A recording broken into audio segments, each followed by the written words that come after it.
1923 world war one को खत्म हुए 5 साल हो चुके हैं। जापान कॉलोनाइजेशन के मूड में होते हुए जर्मनी के सारे Pacific and east Asian colonies को अपने अंडर कर लेता है। मोस्टली चाइना की पावर अभी भी छीनी जा रही है एज सेंचुरी ऑफ ह्यूमिलिएशन चल रहा है। ऊपर से चाइना एक बहुत ही डिवाइडेड नेशन है with many political ideologies clashing with each other, जिसे सुन यात सेन जैसे आदमियों ने जोड़ रखा है। कोरियन पेनिनसुला इस वक्त में फुल्ली कंट्रोल्ड जापानीज कॉलोनी है एंड ताइवान भी जापान की कॉलोनी ही है। मगर ताइवान एक फेवरेट कॉलोनी है इस वक्त जापान की। इस वक्त में रहने वाले लोगों को यही उम्मीद है कि या तो चीज़ कभी ना बदले या फिर चीज़ें रेडिकली बदल जाए। 1973 50 साल हो गए 1923 को और ईस्ट एशिया कंप्लीटली चेंज हो चुका है, स्पेशली बॉर्डर्स। कोरियन पेनिनसुला में एक मैसिव वॉर होता है नोन एज कोरियन वॉर। इस वॉर के बाद एक परमानेंट बॉर्डर बन जाता है between communist north and capitalist south. China में भी एक सिविल वॉर होता है जिसके बाद मेनलैंड में peoples republic of China establish हो जाती है और ताइवानीज आइलैंड पे रिपब्लिक ऑफ चाइना। जापान अपनी सारी कॉलोनियल पोजेशंस खो देता है। इस टाइम तक ओकिनावा आइलैंड्स भी जापान को वापस सौंप दिए जाते हैं और 1970s तक जापानीज इकोनॉमी ने एक मेजर बूम देखा था और किसी ने भी ये नहीं सोचा था कि एक वॉर टॉर्न नेशन इतनी जल्दी खुद को रिकवर कर लेगा। इसी वक्त ताइवान में भी एक इकोनॉमिक बूम चल रहा है और आने वाले दशकों में सेमीकंडक्टर इस देश की तकदीर ही बदलने वाली थी। वहीं साउथ कोरिया में अभी भी एक वाइड स्प्रेड पॉवर्टी है।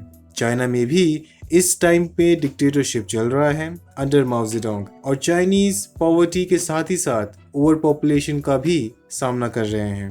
And north Korea is being north Korea isolated, मगर अभी भी उसके पास दोस्त हैं।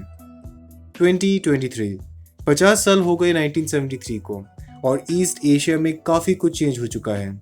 जापान अब थर्ड लार्जेस्ट इकोनॉमी है बिकॉज चाइना ने जापान को ओवरटेक कर लिया था 2011 में। साउथ कोरिया अब गरीब नहीं है बल्कि एक लीडिंग इकोनॉमीज में से एक है और जो ग्रोथ रेट साउथ कोरिया ने दिखाया है वो अमेजिंग है। सेम क्रेडिट्स चाइना को भी मिलना चाहिए और इन दोनों देशों ने मिल करके अपने सिटीजन्स को गरीबी रेखा से ऊपर उठाया है। ताइवान अब एक लीडिंग सेमीकंडक्टर चिप मैन्युफैक्चरर है और north Korea is being north Korea, even more isolated, starving and poor. पर इसे छोड़ बाकी सारे देश China, Japan, south Korea and Taiwan highly urbanised हैं, लिटरेट एंड डेवलप्ड कंट्रीज भी हैं जहाँ पे पैसा लोग पानी की तरह कमाते हैं। 21st सेंचुरी का चाइना अब अपने मसल्स को फ्लेक्स कर रहा है और कॉन्स्टेंटली अपने नेबर्स को बुली कर रहा है लाइक ताइवान। और हो सकता है कि आने वाले दिनों में ताइवान के साथ कॉन्फ्लिक्ट शुरू हो जाए। साउथ कोरिया और नॉर्थ कोरिया के बीच में टेंशन्स एवर हाई है और कोरियन कल्चर का तो इम्प्रेसिव प्रोपगेशन हो रहा है विद के-पॉप इन्फ्लुएंस। मगर एक ऐसा अनसीन क्राइसिस है जो इन सारे देशों के ऊपर मंडरा रहा है। एक देश तो खुद इस क्राइसिस से गुजर रहा है और वो क्राइसिस है ageing population plus declining population. आज के लोगों को शायद ही एहसास ना हो कि ये क्राइसिस कितना बड़ा है, येट हम अभी भी न्यूज़ वॉर की ही सुनाते हैं। मैं हूँ ओशन ऑफ नोन और चलिए समझने की कोशिश करते हैं कि आखिर ईस्ट एशिया ऐसी वियर्ड क्राइसिस से क्यों गुजर रही है, प्लस इसके वर्ल्ड इम्प्लिकेशंस क्या हो सकते हैं एंड ऑल्सो इससे भारत को क्या सीख मिल सकती है। वीडियो पे आगे जाने से पहले एक विनम्र आग्रह, अगर आपको लगता है कि मैं जो कंटेंट बनाता हूँ वो थोड़ा सा भी अच्छा है तो प्लीज़ मेरे चैनल को सब्सक्राइब करने का ज़रूर सोचें। उसके साथ ही साथ अगर आपको ये वीडियो पसंद आए तो बेखौफ कमेंट सेक्शन में जाके लिखें। आपका एक भी सपोर्ट मेरे लिए बहुत मायने रखता है और मुझे मोटिवेट करता है आपके लिए कंटेंट बनाने के लिए, और इसके लिए आपका धन्यवाद। वीडियो पे वापस आते हुए, पॉपुलेशन डिक्लाइन होता कैसे है? फर्स्टली, किसी भी देश का डेथ रेट उसके बर्थ रेट से ज़्यादा होना चाहिए, तभी पॉपुलेशन डिक्लाइन होगा। और अगर टेक्निकल टर्म्स में समझाऊं तो किसी भी देश का फर्टिलिटी रेट 2.1 रहना चाहिए पॉपुलेशन को स्टेबल रखने के लिए। यहाँ पे फर्टिलिटी रेट का मतलब होता है कि ऑन एन एवरेज एक महिला अपने जीवन में कितने बच्चों को पैदा करती है। नाउ पॉपुलेशन डिक्लाइन भी टाइप्स के होते हैं। In general 2 types, man made and natural. Man made population decline, war, famine, brain drain, genocide and explicit government plans के थ्रू हो सकता है। फॉर एग्जाम्पल, वर्ल्ड वॉर 2 के दौरान दुनिया की पॉपुलेशन ऑलमोस्ट 3% या फिर 8.5 करोड़ लोग कम हो गई थी। नेचुरल पॉपुलेशन डिक्लाइन के केसेस में नेचुरल कैलामिटीज जैसे कि floods, droughts, meteorite strikes, cyclones and also population time के साथ ही डिक्रीज होने लग जाए without any natural calamities. In population decline में भी आप दो और टाइप के पॉपुलेशन डिक्लाइन देख सकते हैं, reversible and difficult to reverse. For example, world war 2 के बाद पॉपुलेशन डिक्लाइन जरूर हुआ था, मगर रिबाउंड्स करने में ज्यादा टाइम भी नहीं लगा था और इन जनरल सारे देशों में एक बेबी बूम देखा गया था। पर कुछ population decline difficult to reverse होते हैं, जैसे कि नेचुरल पॉपुलेशन डिक्लाइन, जहां बहुत से फैक्टर्स वर्क करते हैं किसी भी पॉपुलेशन को डिक्लाइन करने में, और वो अक्सर इरिवर्सिबल होते हैं अगर इमिग्रेंट्स को इंडक्ट ना किया जाए। सो अगर पॉपुलेशन डिक्लाइन अच्छे से समझ आ गया हो तो थोड़ा ईस्ट एशिया की तरफ भी ध्यान देते हैं। अब पॉपुलेशन डिक्लाइन कोई नया कॉन्सेप्ट नहीं है, आखिर हम इंसानों ने नेचुरल पॉपुलेशन डिक्लाइन ऑब्जर्व किया ही है, मगर ईस्ट एशिया की पॉपुलेशन डिक्लाइन शायद से ही हमने देखा होगा। जापान ईस्ट एशिया का पावर हाउस रहा है, मगर इस देश की समस्या जग जाहिर है और वो है देश की पॉपुलेशन एक्टिवली डिक्लाइन हो रहा है।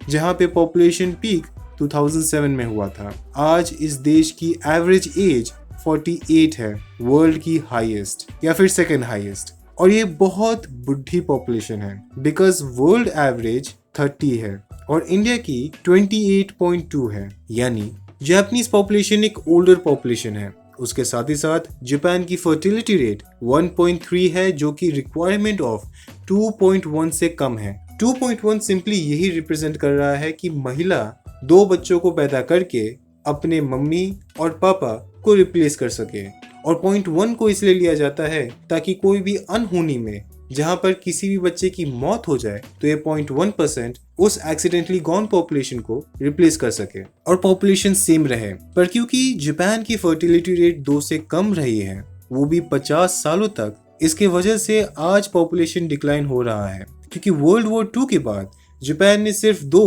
बेबी बूम देखे हैं, एक वर्ल्ड वॉर 2 के जस्ट बाद और फिर एक 1960s एंड 70s के बीच में, जिसकी वजह से ओल्डर पॉपुलेशन कुछ ज्यादा ही हो गई है और यंगर पॉपुलेशन अपने आप ही कम हो गई है। और क्योंकि बुढ़े नेचुरली जल्दी मरते हैं कंपेयर टू बेबीज, इसलिए जापान को ज्यादा समय नहीं लगा अपने डेथ रेट को बर्थ रेट से हाई करने में, और आज के डेट में जापान का पॉपुलेशन डिक्लाइन हो रहा है। साउथ कोरिया भी पीछे नहीं है। आज के डेट में साउथ कोरिया का फर्टिलिटी रेट 0.98 है, जिसका मतलब ये हुआ कि साउथ कोरिया में माएँ या तो एक बच्चे पैदा करती हैं या फिर बिल्कुल ही पैदा नहीं करती।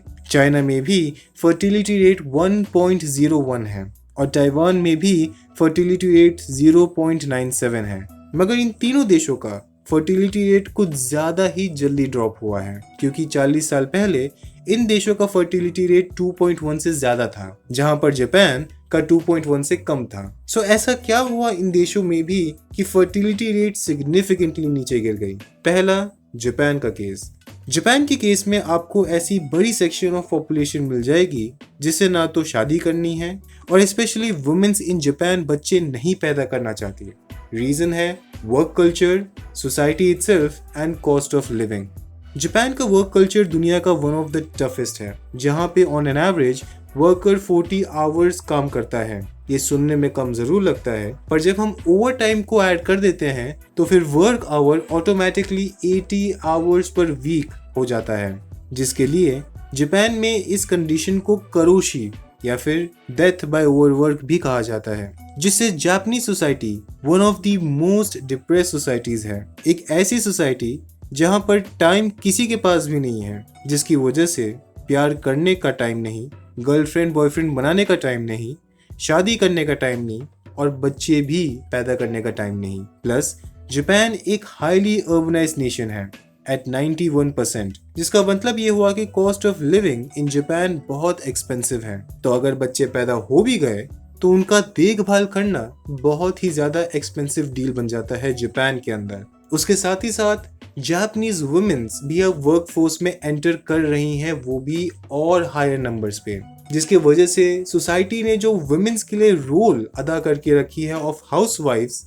वो ये औरतें नहीं कर सकती, जिसकी वजह से वुमेन्स इन जापान शादी, प्यार और बच्चे नहीं करना चाहते। और आज एक जापानीज यूथ को कुल 3 से 4 बुड्ढों को संभालना पड़ रहा है अपने टैक्सेस के थ्रू, और इसके इम्प्लीकेशंस आप आराम से देख सकते हो जापान के अंदर, विद अबैंडन्ड हाउसेस जिसे क्लेम करने के लिए कोई भी नहीं है, with a lack of workers in the workforce, और बुड्ढों का डायपर ज्यादा होना बेबी डायपर्स है।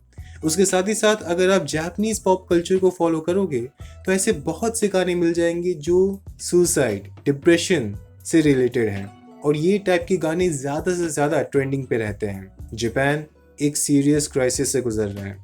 जापानीज प्राइम मिनिस्टर ने तो खुद कहा है कि आने वाले दशकों में हो सकता है कि normal working mechanism of a nation ना काम कर पाए। South Korea, China and Taiwan भी कुछ ही सालों के अंदर एक मैसिव पॉपुलेशन डिक्लाइन एक्सपेक्ट कर रहे हैं। फिलहाल साउथ कोरिया का फर्टिलिटी रेट 0.98 है और पॉपुलेशन रैपिडली एज हो रही है, जिसकी वजह से साउथ कोरिया में फॉर द फर्स्ट टाइम 2022 में पॉपुलेशन डिक्लाइन हुआ। चाइना कुछ ऐसे ही सिचुएशन को फेस कर रहा है जहां फर्टिलिटी रेट ऑल टाइम लो हो चुका है एट 1.01, और पॉपुलेशन इस देश की भी रैपिडली एज हो रही है, जिसकी वजह से चाइना ने for the first time after 1960 एक पॉपुलेशन डिक्लाइन देखा है। लेकिन इन दोनों देशों का फर्टिलिटी रेट रिडक्शन डिफरेंट वजह से हुआ है, क्योंकि साउथ कोरिया का dip without any government involvement से हुआ है, जबकि चाइना का विद द गवर्नमेंट इन्वॉल्वमेंट की वजह से हुआ है। और साउथ कोरिया के केस में ये एक तरीके से नेचुरली ही देखा जा सकता है, जहां पर आउटसाइड फोर्सेस बहुत ही कम देखे गए हैं।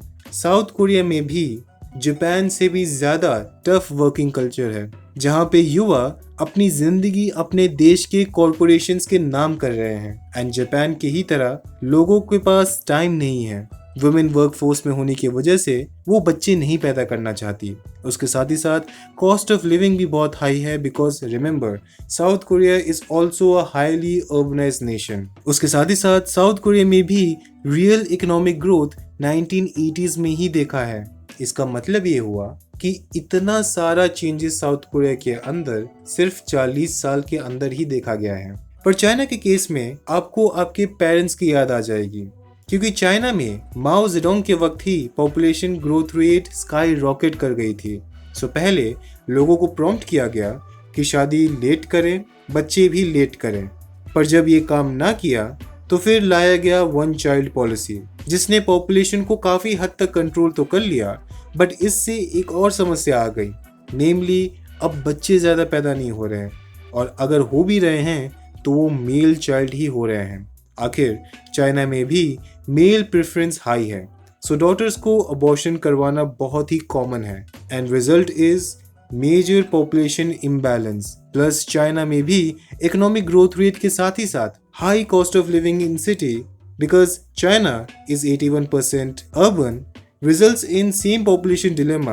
अब भले ही चाइना में 2 चाइल्ड पॉलिसी लाया गया हो 2015 में, और फिर चाइल्ड लिमिट्स को ही अबॉलिश कर दिया हो, मगर एक लिमिट होती है लोगों की जिंदगी को कंट्रोल करने के लिए। ताइवान भी कुछ ऐसी ही सिचुएशन से गुजर रहा है with almost the same reasons, पर एक चीज ऐसी है जो इस पॉपुलेशन डिक्लाइन को रिवर्स कर सकती है, इमिग्रेशन। और हाँ, चाहे तो गवर्नमेंट अपने देशों का work culture, cost of living better बना सकती है, पर फिर बड़े कॉरपोरेशंस को पैसा कैसे मिलेगा? इसलिए इमिग्रेशन आसान सा रास्ता है, और ताइवान एंड साउथ कोरिया को छोड़ चाइना एंड जापान अपने एंटी इमिग्रेशन माइंडसेट को लेके चल रहे हैं। दोनों ही इंपीरियल जापान की तरह सोचते हैं, यही कि मेरी रेस सुपीरियर है, नहीं मेरी रेस सुपीरियर है, you know, normal east Asian thinking. और इसका प्राइम एग्जाम्पल जापान के ईयर 2022 में 3,777 एप्लीकेशंस में से सिर्फ 6 को एक्सेप्ट किया गया अपने सिटीजनशिप के लिए इनसाइड जापान। ये ग्रेस मार्क से भी कम है। पर एक और तरीका है, जब पॉपुलेशन को ना बढ़ा सको तो फिर ऑटोमेट ही कर लो। But let me be very honest with you, देश लोगों की एग्जिस्टेंस से चलता है, ना कि रोबोट से, बिकॉज लोगों से देश बनता है, रोबोट से नहीं। सो इस पॉपुलेशन डिक्लाइन का क्या मेजर कॉन्सिक्वेंस है? सबसे पहले तो ईस्ट एशियन नेशंस के बारे में ही बात कर लेते हैं। इस पॉपुलेशन डिक्लाइन की वजह से आने वाले सालों में इन्हीं देशों में डिबेट्स होने वाली है कि हम पेंशन रिफॉर्म पर ध्यान दें या फिर ना दें, बिकॉज जापान में इस वक्त पेंशन्स पे ज्यादा बजट एलोकेट किया जाता है देन देयर डिफेंसेस देमसेल्व्स। और सिर्फ ये जापान की हालत नहीं होने वाली है, बल्कि south Korea, China and Taiwan की भी हो सकती है। एंड स्पेशली क्योंकि ईस्ट एशियन नेशंस इमिग्रेशन के इन जनरल अगेंस्ट रहते हैं, और भले ही इमिग्रेशंस आ रहे हों कुछ देशों में, बट वो भी कंसिस्टेंटली नहीं है, जिसकी वजह से ये देश एक बहुत ही नेगेटिव रिमार्क्स देखने वाले हैं, both in the form of economy and also in the form of well being of the nation itself. और फिर अगर हम दुनिया की ही बात कर लें, well first east Asian economies combined दुनिया की सबसे बड़ी हैं, जहां पे cheap manufacturing power, semiconductors and world's expensive mangoes निकलते हैं, plus bullet trains, K-pop, army and also TSMC भी निकलते हैं। इस पॉपुलेशन डिक्लाइन से ये सारी चीज़ें इफेक्ट होंगी, वो भी नेगेटिवली, और स्पेशली चीप मैन्युफैक्चरिंग सेक्टर जो मैसिव लेबर पूल पे डिपेंडेंट है। प्लस आज के ग्लोबलाइज्ड वर्ल्ड में 1% का भी इकोनॉमिक ड्रॉप एक मैसिव रिपल इफेक्ट भेजेगा पूरी दुनिया में। सो ऑल इन ऑल ये दुनिया के लिए बिल्कुल भी अच्छा नहीं है। बट मैंने कहाँ फ्यूचर देखा है, हो सकता है कि सिचुएशन चेंज हो जाए, हो सकता है कि सिचुएशन सेम रहे, पर मैंने एक कंट्री को मिस कर दिया, North Korea. Reason is that North Korea में इस वक्त फर्टिलिटी रेट 2 है और नॉर्थ कोरिया की पॉपुलेशन बढ़ रही है। इवन दो यहाँ पर डिक्टेटरशिप है, इवन दो यहाँ पर राइट्स नहीं है किसी के पास भी, इवन दो अगर आपने किम जोंग उन के अगेंस्ट एक झलक भी दिखा दी आपको एग्जीक्यूट कर दिया जाएगा। इन सब चीजों के बावजूद नॉर्थ कोरिया की आबादी बढ़ रही है, जबकि developed Nations like China, Taiwan, south Korea and Japan की पॉपुलेशन डिक्लाइन हो रही है।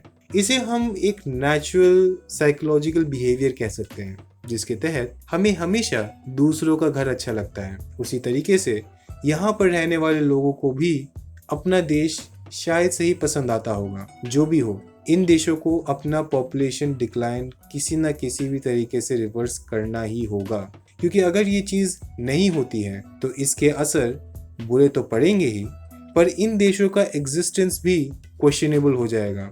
अब अगर आपको सवाल आ रहे हो कि क्या इंडिया भी इसी सेम सिनेरियो से गुजरेगा, well then answer is yes. हम फिलहाल 50 साल पीछे हैं। जो जापान में हुआ वो अब इंडिया में हो रहा है, जहां पर हमारी फर्टिलिटी रेट 2.0 अब हो चुकी है, जो कि 2.1 से कम है। जिसका मतलब ये हुआ कि इंडियंस को अब एक बहुत ही बुढ़ी पॉपुलेशन को आगे चलकर सपोर्ट करना होगा, और चाइना के केस में वो शायद से अब करने भी वाले हैं। इसके लिए हमें प्रिपेयर रहना होगा। और हाँ, लास्ट में बस मैं एक ही चीज़ कहना चाहूँगा, देश लोगों से चलता है, रोबोट से नहीं।